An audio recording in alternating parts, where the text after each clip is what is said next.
All right, can we have everybody come a little closer? I know I'm scary, but let's get a little bit more personal. Front seats are fine, okay? Everybody's sitting so far. Listen, I want it to make sense. I just don't really understand what happened at the hospital. All right, let me. I'll make it make a little more sense, at least from my perspective, how I got so fucked so fast. So as the ambulance and other officers started to leave, Zolo Where's fell the individual? Sorry to interrupt you. Where's the individual who let Ramee go? Yeah, it was me. I'm right here. Yep. Awesome. Okay, continue. All right, Zolo fell asleep.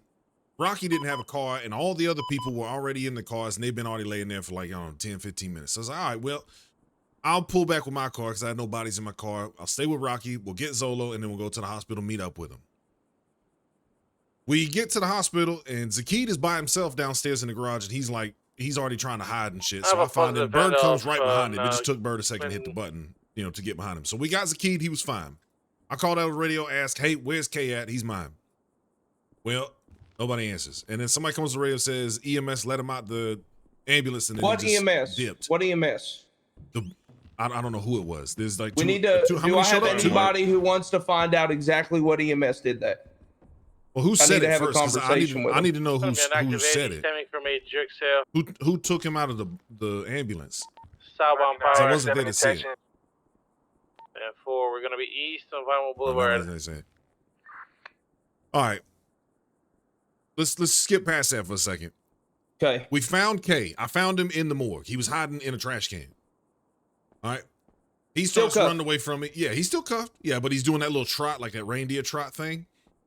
So I chase him, tackle him. He gets up, gets in the elevator, takes the elevator up. Okay, so I take the elevator up behind him. Officers are looking for him. Every time we show up in the elevator, he takes it again and goes to a different floor. It's just constant, up and down, up and down, up and down, up and down. Finally, we get on all 3 floors. When we go down, we find him. Another person is down in the garage uncuffing him. And now he's uncuffed because we have to take the elevator down to get to him. So now once we get down there though, we can't even have enough time to tackle him because they take the elevator back up and they run out the front door of the hospital. That's how he got out. As for the rest of them, I don't know. I don't know what happened with Ramee. I don't know what happened to any of them because we got there after all that bullshit had already started because Zolo fell asleep. All righty. Now, what happened with Ramee? I had Ramee. So we arrived on scene. Ramee was cuffed and down. And I asked multiple people who cuffed him, who searched him. Nobody knew. Nobody knew. Nobody answered me. I kept asking everyone, who's 95 is he? Did they find anything on him? Nothing. Nobody said anything. I asked, does anyone know if he had anything? They said no, he had nothing. So I said, okay, then who searched him to say he had nothing? Nobody knew. So I take him to the hospital, and I'm with everyone else at the hospital. When I get up into the room, there's Ramee's there, and what's his name? The one in the jersey. His officer comes up, so I take Ramee down. I take him back to MRPD. I asked, do we have a report open? Yeah, nothing. I said, does anyone have anything on Ramee? Did you say this on radio or just to people around? When I'm in MRPD, I said that on radio. I didn't hear that. Yeah, I heard it say it. I answered it. Okay, so I'm not sure. Lion, were you the one who cuffed Ramee? There was when I placed cuffs on someone at the gunfight, but they were all dead. And then I got told to get in the car and that the scene was being taken over and we pursued somewhere else, but there was no one at the scene. I just thought that someone else was handling it because so I think one of us may have cuffed Ramee, but we were in a chase quite literally by ourselves. We had us on the car. We had Air One. Phoebe at this point went into the tunnels on a separate chase. I don't know what the hell happened with that. I'll get to you in a second. I don't know how you got so low on cars because there was only 3 cars left at the scene. Well, we had 1 vehicle running. That guy swapped into another car. Then those guys swapped into 2 more cars. When they swapped into 2 more cars, you all just started breaking apart. We had 1 car with a helicopter and Phoebe on it. That car then went into the tunnels. Phoebe and them got stuck down there, I believe. And then we were on a vehicle with just Air One, just ourselves and Air One on the final car. It had to have been 7, 8, 10 minutes. And then we go VCB on that car once Air One has to break off. So all the units are at the hospital. I want to go back to the Ramee situation. So go ahead, Lon. No, I was going to say, when we pulled up to that scene, the whole gunfight happened. a guy loaded into the car with the class 3. Right as if I'm pretty sure I cuffed someone, it might have been Ramee. The moment I cuffed someone, I got told we gotta chase this down, lane process the scene. Bird, you stay and help, and we got in the car and began to go away. If it was my cuff on Ramee, I do apologize. I got told we got to chase down the guy who had the class 3 AR from the orange car that we chased. If you remember that. Yeah, no, 100%. I'll take responsibility for that cloudiness of El Ramen getting misconstrued in that 95, because I'm the one who told you to get in the car. My question is in what way are we at a gunfight where there's two groups shooting at each other and we're letting Ramee go? That's what I'm just trying. Did he have nothing on him? Did they rob him? Yeah. Okay. So my thought, I don't know about that because I didn't get an answer. My thought process was I couldn't robbed. Oops, sorry. Yeah. So my thought process was I didn't see him get robbed. I didn't find anything on him, and I'm holding him in the cells, and nobody's down there yet. I don't want to hold him for a long time because that's one of the problems we have is holding people too long. I agree. So I was just gonna let him go, and if I needed to write up a warrant, I'd write up a warrant. But let me tell you this. See, but your thought process is wrong because this is what ends up happening. I agree with you. We don't want to hold people in the cells too long. 100% agreed. But especially when there's still 95s at the hospital and there's still people getting chased. If Ramee walks out that door, involved or not, where do you think he's going the first chance he walks out of MRPD? He's going straight back to the hospital. So at absolute minimum, we have to at least have him until the scene has been completely and 100%. We got the 95s in the prison or in the jail cells. We are all together. We are all trying to figure it out. I want to understand this. Why did we have 95s inside of MRPD when we still had 95s at the hospital? That is just never how we do things. I mean, how many times have we all been on a scene where we have 95s at the hospital and we move out together? You guys are arresting Chang Gang.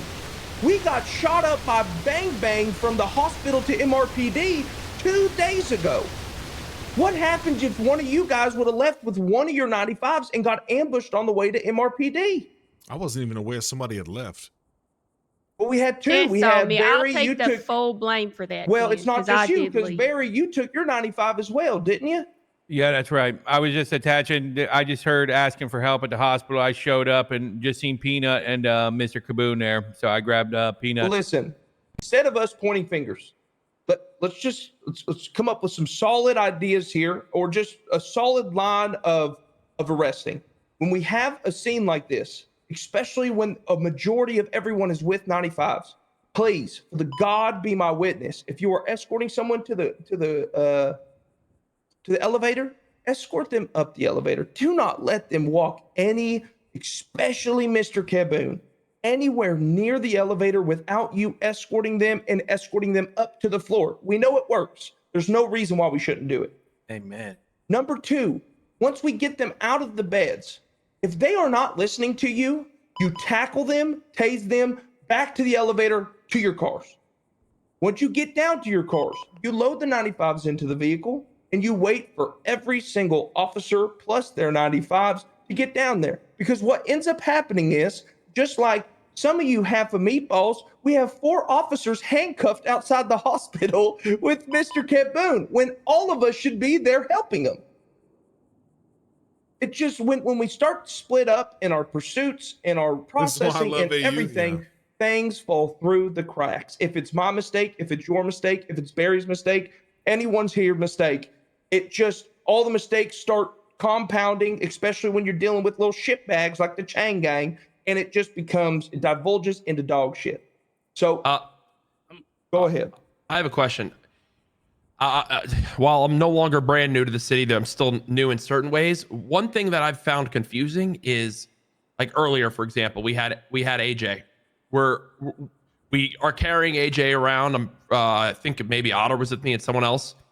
And we're letting him walk free. But then every time he goes to walk free, he tries to run. But then we hear complaints that we grab, and we grab him. Then I just cuff their ankles. If they don't obey a lawful order to stop walking away from you, they lose their walking privileges, and I shackle them.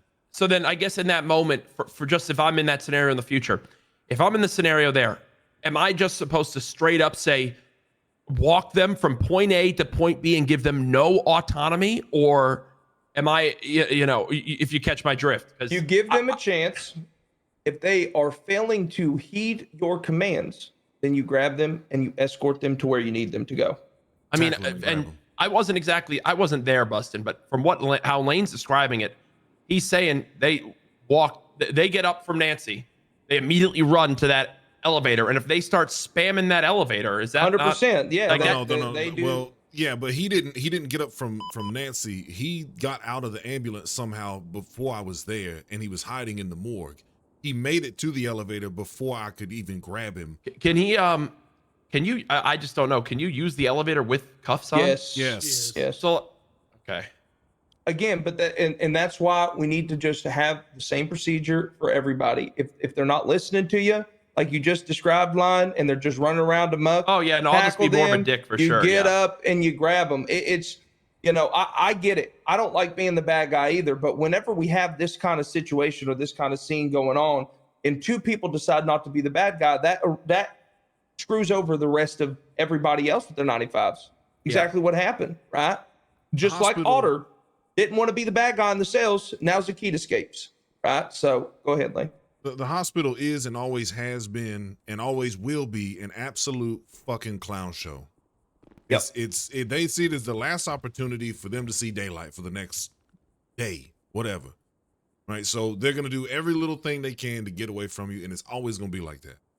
The only thing that we can really do is tackle them and grab them, or tackle them and shackle them. That's lit. That's pretty much the only thing we can do. And then you're going to get an earful when you do it. They're going to get real mad at you. I have one more question too. Mm-hmm. Yeah. So there was a 5-on-5 gunfight between the gangs. Everyone on Chang Gang was downed. When there's still active people to go chase, in that moment, the only thing I did was place cuffs on Ramee. Does that now basically mean that That's even your though he's 95. down, okay, Yeah, so I he's should not yours. do anything else? That's your guy. So basically, in that moment, if I just didn't place cuffs on him, I then have the freedom to keep going when there's 7 other officers. See, but you shouldn't look at it that way. It's yes, you are correct. And whenever you place cuffs on somebody, you're locked to that individual 100%. But there's a lot of moving parts. And whenever we're a part of a scene and the scene is turning into something like that, it is on the responsibility of especially people who are showing up later to get the complete and full story confidently. And listen, not everything's going to be protocol and it's going to be a staple and procedure. You know how many times I've had to put people in cuffs and then leave a situation? It happens all the time. We just need to make sure that before we make decisions for ourselves, we make sure that everyone in the call, everyone on the scene is an understanding of the decision being made. If it's Lane, if it's myself, if it's you guys, if it's anybody, it's just, we got to ask, we got to 1000% vet. Now, again, to your point about not wanting him in the sales, I'm glad you think that way. It's great that you think that way. And I want you to keep thinking that way because, to be honest, nobody wants to sit in the fucking sales for that long. And it sucks being on that side. I agree. But at the same time, we just need to make sure, we need to double, triple, quadruple check, especially if the scene is still active. But again, that problem, that started at the damn hospital with all of us not being together. Everybody who is at the hospital, not loading their 95s up together, not taking them upstairs together, the whole 9 yards. I mean, whenever I'm there, we're only taking up 3-4 guys at a time, and we're making the other fucker wait. You have to be a dick. It is what it is, but sometimes you gotta be a dick. Not technically true, sir. Damn it, Dick. All right, do we have anything else here? Anyone has anything else to say? Again, I'm not mad at anybody here. Everybody makes mistakes. I wasn't perfect in this either. But we just, especially when we arrest high-profile gang members, we got to do things by the book, smart and precise. Okay? Everybody dismissed. If Thank it you, means guys. anything, I did get pictures in the report of the shootout, and Ramee is in there with a gun on his back if we did want to do a warrant. I can write 10-4. that. We might be pushing a bigger warrant onto Ramee. Just hold Okay. fire. Well, there's pictures in there if you guys need them. All right. Okay. All righty. Everybody's dismissed. Get back out there on the road. Hey, Mac. Hey, sorry for taking you out of that chase. I feel terrible. No, you're fine. I wanted to make sure you were okay. That was more important. Yeah, courage does really good. Just Courage watch your, does really, really good. If you're gonna pass, this is like my personal suggestion. If you're gonna pass someone, especially like if someone in the chase already has momentum and stuff like that, just at least call it out. Because there were at least 2 or 3 times that you kind of pitted me out of the chase. So I'm not like upset.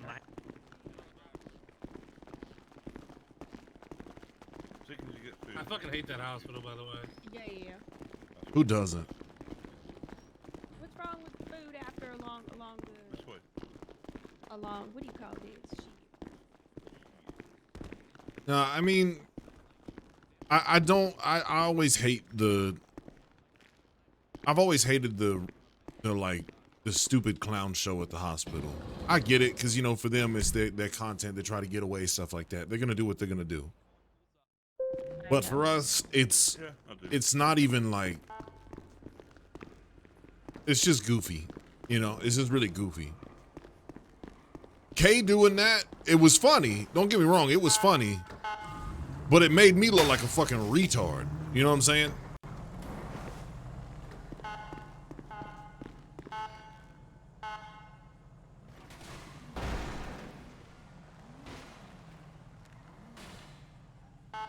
And there's no way to really explain that.